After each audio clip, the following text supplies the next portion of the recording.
வணக்கம். இன்னைக்கு நம்ம எங்கே பயணம் பண்ண போகிறோம்னு பார்த்தீங்கன்னா, செங்கோட்டை பேருந்து நிலையத்திலிருந்து தென்மலை வரைக்கும் தாங்க பயணம் பண்ண போகிறோம். வீடியோவை ஸ்கிப் பண்ணாமல் ஃபுல்லாக பாருங்கள். நம்ம சேனலை சப்ஸ்கிரைப் பண்ணி வச்சுக்கோங்க. நம்ம இப்போ பயணம் பண்ணுற பேருந்தானது தென்காசியிலிருந்து கேரள மாநிலம் பத்தினம்திட்டா வரைக்கும் போகக்கூடிய கேஎஸ்ஆர்டிசி பேருந்தில் தாங்க பயணம் பண்ணிகிட்ருக்கோம்.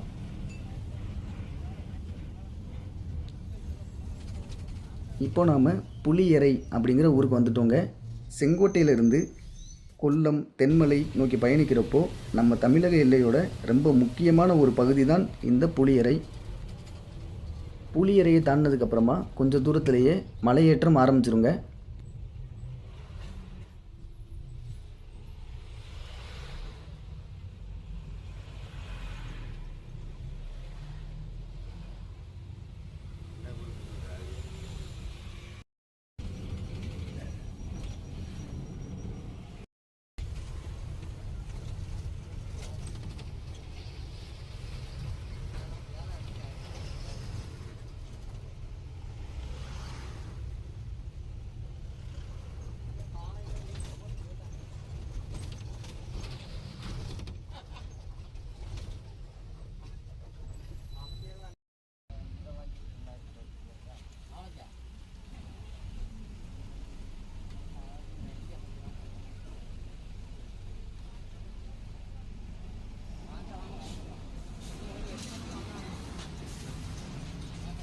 புளியரையை தாண்டி தமிழக கேரள எல்லைக்கு அருகிலேயே அமைந்திருக்கக்கூடிய ஒரு மிகப்பெரிய வளைவு தாங்க இந்த எஸ் பெண்ட்.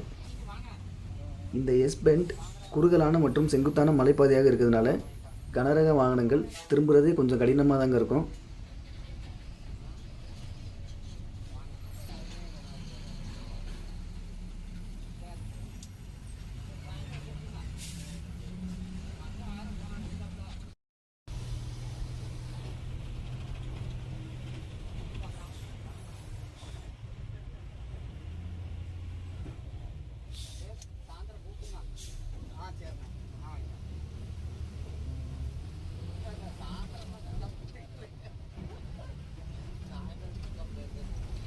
இப்போ நம்ம கோட்டை வாசல் அப்படிங்கிற பகுதிக்கு வந்துட்டோங்க.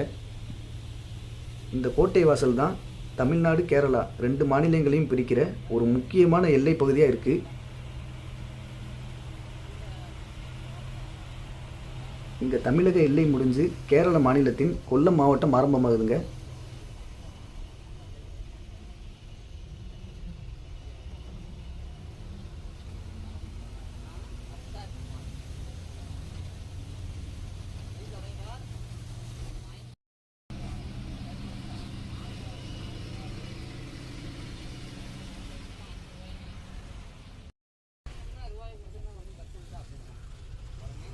இப்போ நம்ம பார்க்குறது ரப்பர் மர தோட்டம் தாங்க. இந்த வழியில் ரப்பர் மர தோட்டமும் தேக்கு மர காடுகளும் அதிகமாக இருக்குங்க.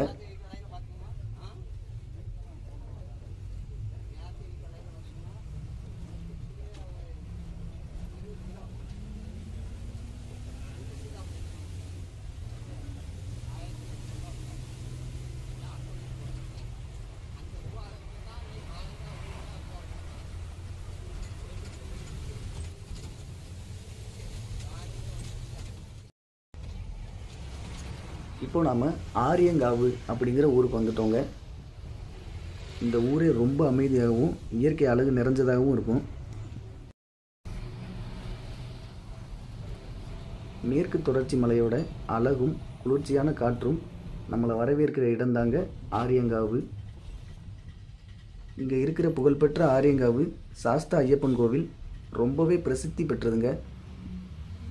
ஆரியங்காவுக்கு பக்கத்தில் தாங்க ரோஸ் மலா மற்றும் 300 அடி உயரத்திலிருந்து தண்ணீர் விழுகக்கூடிய பாலருவி அப்படிங்கிற முக்கிய சுற்றுலாத்தலங்கள் இருக்குது.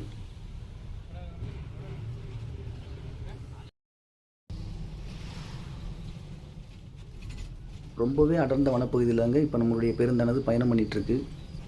ஆரியங்காவு மற்றும் அதனை சுற்றியுள்ள பகுதிகளில் யானை, சிறுத்தை போன்ற காட்டு விலங்குகளின் நடமாட்டம் இருக்குங்க.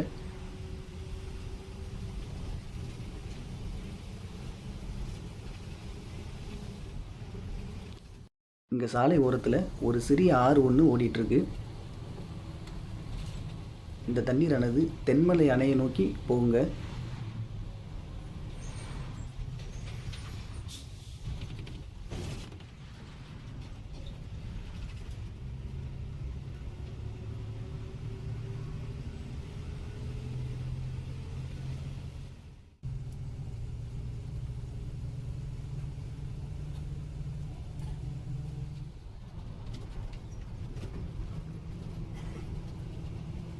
இந்த வழியில் அதிகப்படியான ரப்பர் மற்றும் தேக்கு மர காடுகளை பார்க்கலாம்.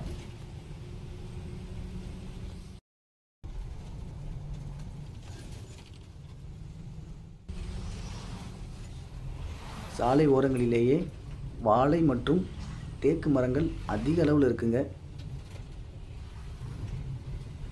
போகிற வழிகளில் திரும்புகிற பக்கம் எல்லாம் பார்க்குற மலைகள் பசுமையாகவும் பார்க்குறதுக்கே அவ்வளோ ரம்மியமாகவும் இருக்குங்க.